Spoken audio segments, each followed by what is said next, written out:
So this is not your usual camera review where I tell you all the specs and I tell you how many, stops of dynamic range it has and all about its HDR10 and blah blah blah log and blah blah blah blah whatever else.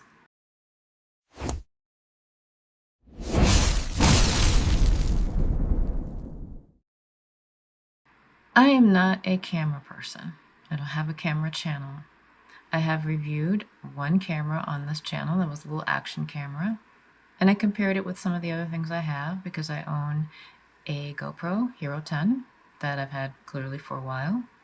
I own an Ace Pro 2, an Insta360 Ace Pro 2 that I bought with my own money. And I have an Insta360 X3 that I bought with my own money. And I have my Sony a6700, which is my workhorse camera that again I bought with my own money. And I use these things as tools. I'm not like a camera nerd, so I'm not the kind of person to, get excited about the latest features on the camera, at least not in general. I might get excited about certain things like, ooh, it has, extra zoom, or it's got the 2 lenses, or it has a removable faceplate. That's pretty cool. These are all things that kind of set the Luna Ultra apart. I'd been kind of sort of interested in gimbal cameras for a while, but not enough to ever really go through with the purchase. I came really close to buying a DJI Osmo Pocket 3 several times, and there was a point in time where I almost bought the Extra Muse, which is almost exactly the same thing as the Osmo Pocket 3. I even had it in my cart on Amazon at one point. And each time I was like, but I'm not a camera person. What am I really going to do with this camera? I have pretty much the basics of what I need. I use my Sony for most of my shots. I use my phone cameras for B-roll a lot. And I'll use the other cameras when I'm experimenting. Like I did try to use the Ace Pro 2 as a product shot camera. Even bought the close-up lens. I gave up on that because I was just never really happy with how footage looked with that. Even though I had some videos that I posted with that, it was just never really there.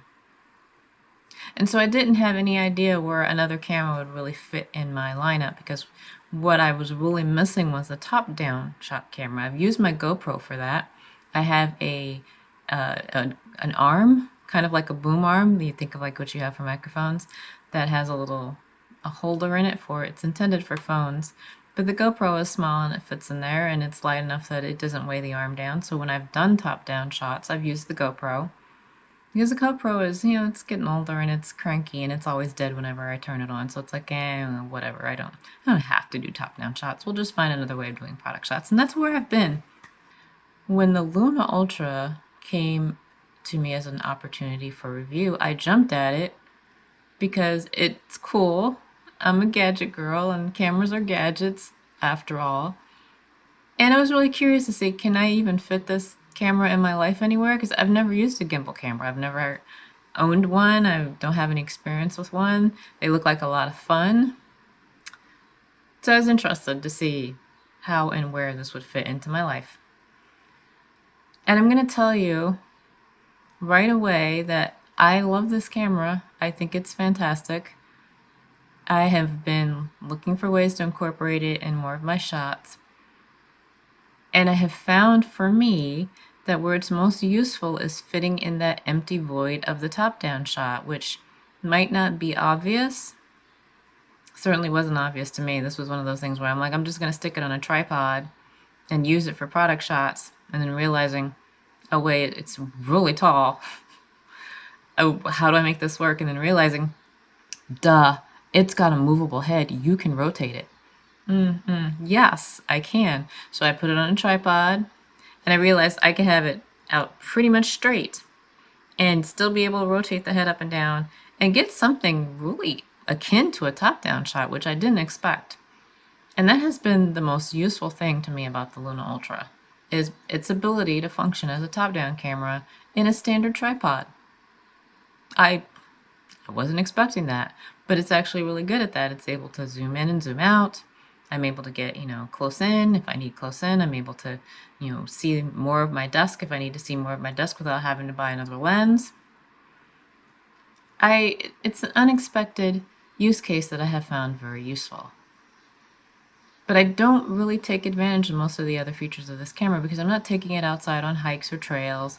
I'm not taking it to the beach and, you know, getting lovely landscapes and zooming in on ships. I'm not taking it downtown and zooming in on skyscrapers and trying to read the words on planes that are flying in the air. I'm not doing any of that.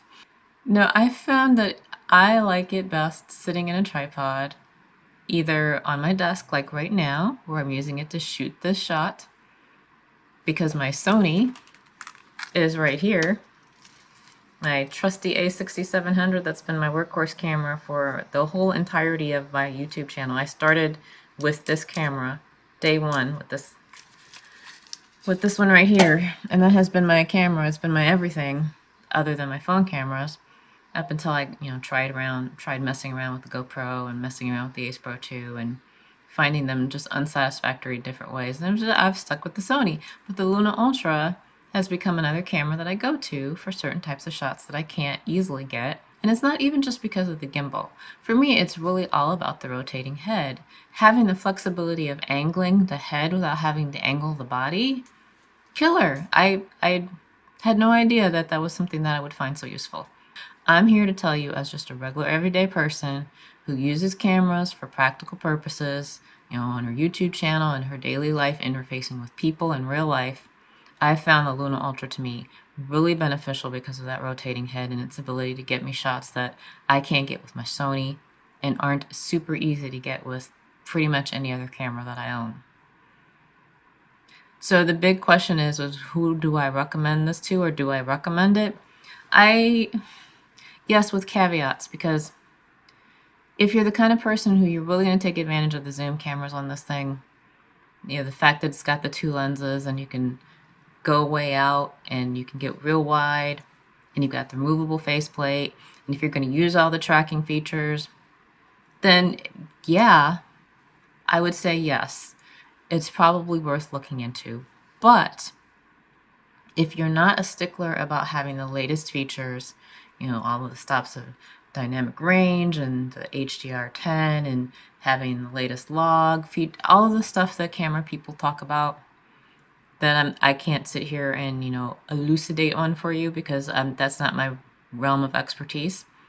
If all of that stuff isn't really super meaningful to you, if you're really just looking for the form factor, the gimbal because you want the stabilization, or the rotating head for the unique product shots you can't get anywhere else, I would say go back and look at the DJI Osmo Pocket 3, because although it doesn't have all the latest features and the extra zoom lens and the removable faceplate and the whatever other latest features the Luna Ultra have that cause it to cost $800 plus, you can get a lot of that out of the Osmo Pocket 3 for now less than $400. And sometimes you can get it, you know, renewed on Amazon or through Woot for even less than that.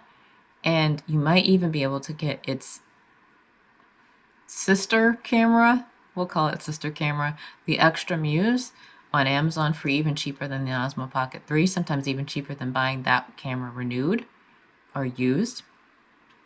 And that might be the place to go if you like the idea of having, you know, some of the tracking features and the idea of being able to have the rotating head and the stabilization, all the things that you would get from a gimbal camera.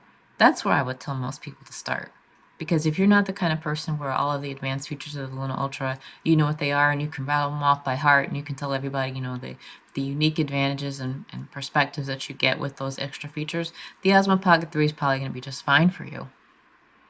And if you're looking for something that can give you unique shots, that's where I would start. If I was starting today, I might actually start with a camera like that as opposed to buying the Sony, because it's a lot cheaper and you can get a lot more use and versatility out of it.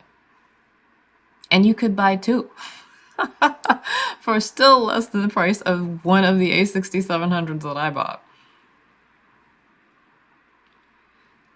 So if you're the kind of person who really likes the idea of versatility with your camera, you know, being able to take it outside and use it inside in a variety of different scenarios, then I would say look really closely at the DJI Osmo Pocket 3. Really sit down, do some comparison chart, you know, reviews, and say, do you really need the advanced features of the Luna? Because if you don't, that's still a really good camera.